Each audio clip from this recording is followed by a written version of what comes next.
तो DSC reservation है उसको नौकरियों में कैसे लागू करें, उसकी मेन प्लानिंग के लिए आज हम यहाँ पर पानीपत के जिला स्तरीय प्रोग्राम में आज यहाँ पर इकट्ठा हुए थे।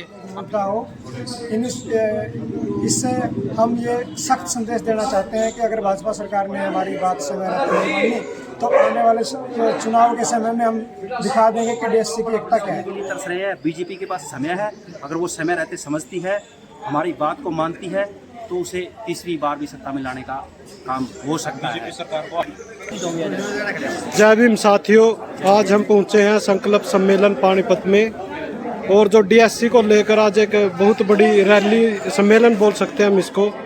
तो हमारे साथ है संजय कालवन जी, छात्र नेता कुरुक्षेत्र यूनिवर्सिटी से कीमती लाल जी और प्रिंसिपल हमारे जीन से रणधीर जी और उनके साथ अन्य तमाम कार्यकर्ता मौजूद है। हम कीमती लाल जी से पूछना चाहेंगे कि सर ये पानीपत जो सम्मेलन था इसका मेन उद्देश्य क्या था और कैसा रहा?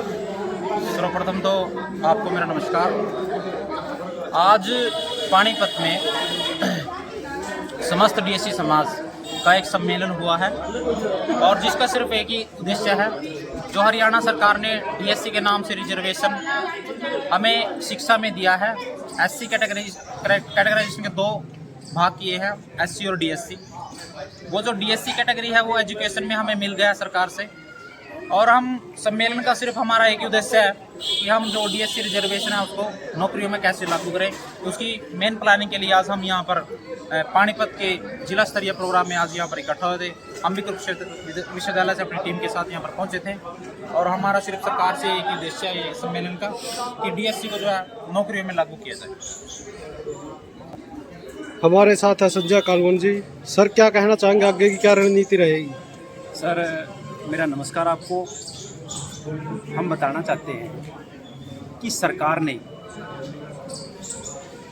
2014 में अपने घोषणा पत्र में ये वादा किया था कि जो जातियां आरक्षण से पिछड़ चुकी है उन जातियों को आरक्षण में से आरक्षण दिया जाएगा हमारी सत्ता में सरकार आने के बाद। और हम बताना चाहते हैं कि यह 2009 में हुड्डा जब सत्ता में बैठे थे तब हमारा आरक्षण टूटा था और उस आरक्षण टूटने के कारण सरकार कांग्रेस की रही, मगर बीजेपी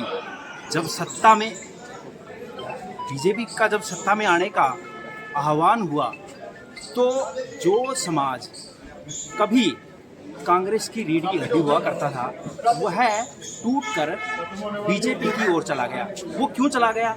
क्योंकि उनका आरक्षण कांग्रेस की सरकार द्वारा तोड़ा गया था। और 2014 में बीजेपी की सरकार प्रचंड बहुमत के साथ आई, 65 सीटें सरकार के खाते में आई और पूर्ण बहुमत के साथ आई। हम बताना चाहते हैं 5 सालों के शासनकाल में बीजेपी सरकार हमारे वादे को भूल गई और हमने आने वाले समय में 2019 के चुनाव में 42 जातियों ने बीजेपी सरकार को भी आईना दिखाने का काम किया। आईना दिखाने का मतलब मेरा है कि जो पार्टी 11 महीनों की पार्टी थी जेजेपी, जिसके 10 विधायक बने, बीजेपी सरकार पूर्ण बहुमत तक भी नहीं पहुंच पाई और उन्होंने विसाखियों का सहारा लेना पड़ा जेजेपी पार्टी का। और जिस जेजेपी पार्टी में 3 विधायक तो डीएससी समाज के थे। हम याद कराना चाहते हैं, अगर 2024 के चुनाव से पहले हमारा आरक्षण बहाल नहीं होता तो बीजेपी की सरकार को भी हुड्डा जैसे अभियान करने पड़ेंगे, हाथ जोड़ो, पैर पकड़ो, नाक रगड़ो, फिर समय हाथ में नहीं आएगा। हम बताना चाहते हैं आपके माध्यम से, हुड्डा समय के लिए तरस रहे हैं, बीजेपी के पास समय है, अगर वो समय रहते समझती है, हमारी बात को मानती है तो उसे तीसरी बार भी सत्ता में लाने का काम हो सकता है। सरकार को आज जो पानीपत में संकल्प सम्मेलन किया गया है उसके साथ हमारे साथ जुड़े हैं डीएससी समाज के जो लंबे समय से संघर्ष करते आ रहे हैं इस आंदोलन में SC A और B को लेकर, आदरणीय देवीदास जी। हम सर से पूछना चाहेंगे, सर जो पानीपत में आज सम्मेलन हुआ है इसके आगे की रणनीति क्या रहेगी, और आज यहाँ संकल्प सम्मेलन है उसमें हमारे डीएससी के तमाम साथियों ने क्या संकल्प लिया? आदरणीय देवीदास। देखिए, जो भारतीय जनता पार्टी 2009 और 2014 में अपने घोषणा पत्र में ये बात शरीक करके हम डीएससी के लोगों से वायदा करके आए थे कि पहली कलम से हम आपके आरक्षण को बहाल करेंगे, आज वो लोग इस बात से दूर दौड़ते नजर आ रहे हैं।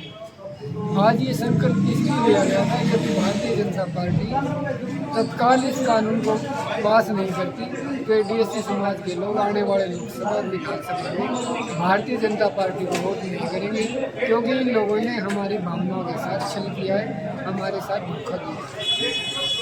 इसलिए हम अगले चुनाव में भारतीय जनता पार्टी को सत्ता में नहीं लाएंगे, इनको सत्ता से बेदखल करेंगे। सर आगे की क्या रणनीति रहेगी?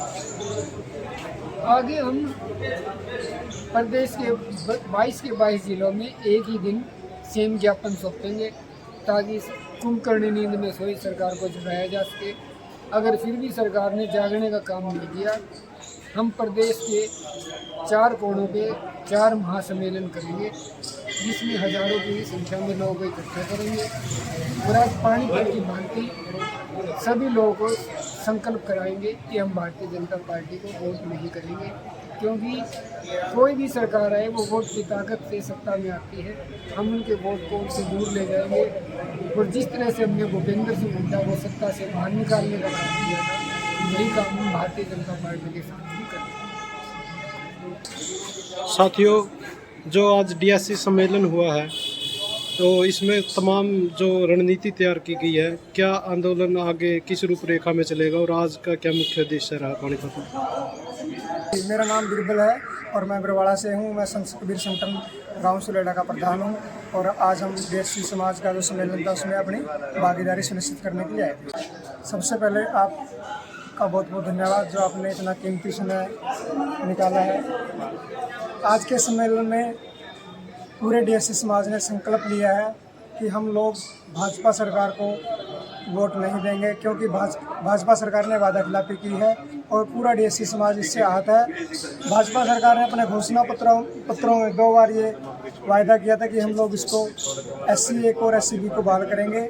उन्होंने एक तरह का हमें लॉलीपॉप दिया, सिर्फ शिक्षा में आरक्षण दिया है, जबकि हमारी मांग ये थी शिक्षा के साथ साथ नौकरियों में आरक्षण दिया जाए।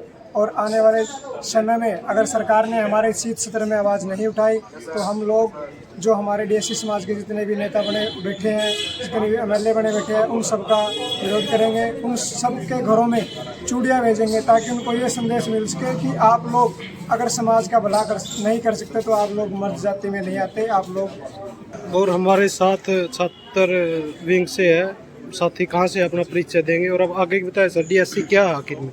मैं साहिल बड़सीकरी, मैं कुरुक्षेत्र विश्वविद्यालय से अपनी टीम के साथ आया हूँ।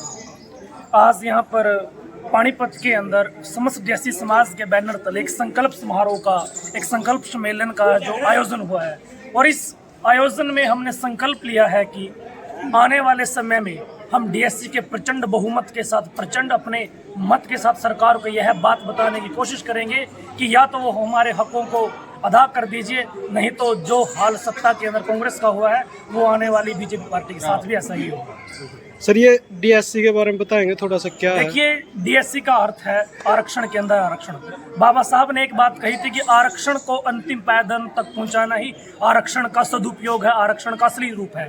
और हमारे संविधान के अनुच्छेद 16.4 के अंदर यह प्रावधान है कि जो जातियां, चाहे वो किसी भी वर्ग से संबंधित हो, आर्थिक रूप से, शैक्षणिक रूप से, जातीय रूप से और सामाजिक रूप से जो पिछड़ेंगी, राज्य का मुख्यमंत्री के पास यह पावर, उसको हमारा संविधान देता है कि वो उनको अलग से आरक्षण दे सकता है। हमारी लड़ाई संविधान के अनुसार सरकार से है और कई बार इस डीएससी वर्गीकरण को एक जाति विशेष के खिलाफ मुहिम के रूप में देखा जाता है। देखिए, हमारी उनसे कोई लड़ाई नहीं है, हमारा उनसे कोई मतभेद नहीं है, बस हम संवैधानिक तरीके से संविधान के अनुसार सरकार से इस बात की मांग करते हैं कि अनुच्छेद 16.4 के तहत आपको संविधान आपका हक देता है, आपको यह पावर देता है कि आप जो जातियां शैक्षणिक रूप से, सामाजिक रूप से पिछड़ी हुई हैं, उनको राजनीतिक भागीदारी, उनके नौकरियों में प्रतिनिधित्व देने के लिए आप उनको अलग से आरक्षण दे सकते हैं। ये माननीय सुप्रीम कोर्ट का भी अब यही फैसला आया था। तो इसको हम डीएससी कहते हैं, यानी आरक्षण के अंदर आरक्षण। जो जातियां आर्थिक रूप से शैक्षणिक रूप से पिछड़ी हुई हैं उनको पर्याप्त प्रतिनिधित्व संविधान के अनुसार सरकार द्वारा।